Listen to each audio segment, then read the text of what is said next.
A year ago, we failed the 26 families of the victims of the senseless shooting at Sandy Hook Elementary School. You know, when I think of Newtown, two images will forever be seared in my memory.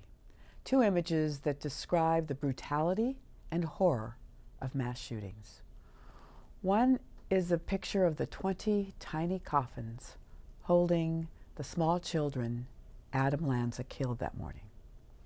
The second one is a haunting image described by Veronique Posner, the mother of the youngest Newtown victim, 6-year-old Noah.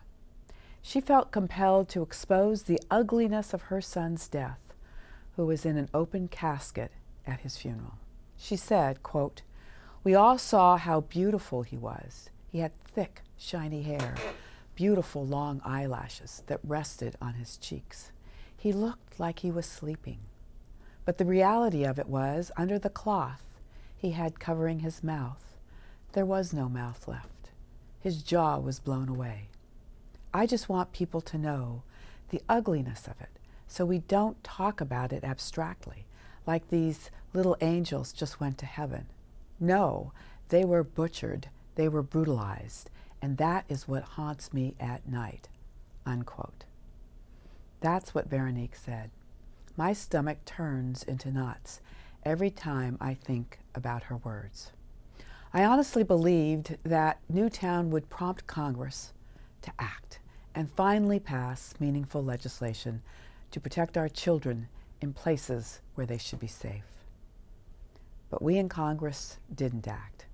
We didn't even have the guts to pass the background check, something that is supported by a majority of gun owners, something that frankly is the law in this country, but for the fact that there's a loophole for internet sales and gun shows.